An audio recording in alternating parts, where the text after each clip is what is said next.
অম্বুবাচী ব্রত চলাকালীন যেসব সবজিগুলো খেতে নেই সেই বিষয়ে আজকে আমি আলোচনা করব।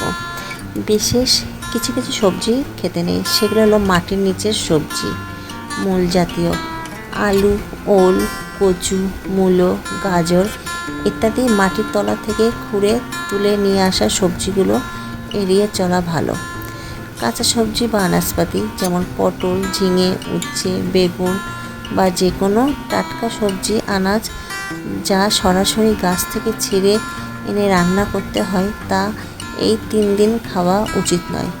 শাক সবজি খাবার, পুঁই শাক, লাল শাক, পালং শাক বা যে কোনো ধরনের শাক এই সময় খাওয়াটা একদমই উচিত নয়। তাহলে কি খাবেন ভাবছেন? যারা একদমই উপবাস থাকতে পারেন না বা যাদের হয়তো ওষুধ খেতে হয়, উপবাসে থাকলে কষ্ট হয়, তাদের জন্যই তো রইল, আগে থাকতেই সবজি তুলে রাখবেন। অম্বুবাচী ব্রত আরম্ভ হওয়ার আগেই সবজি তুলে রেখে দেবেন। টাটকা ছিঁড়ে নিয়ে এসে রান্না করা যাবে না।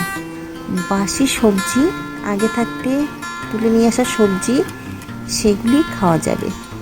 সাথে তো শুকনো খাবার রইল। আচ্ছা, চিড়ে, মুড়ি, খই এবং দুধ, ছানা এসবগুলো খাওয়া যেতেই পারে। সাথে কাঁঠাল, আম, লিচু এগুলো তো কোনো বারণ নেই। এগুলো ঠাকুরের সেবায়ও দেওয়া যাবে এবং নিজেরাও সেটা খেতে পারো, এতে কোনো নিষিদ্ধ নেই।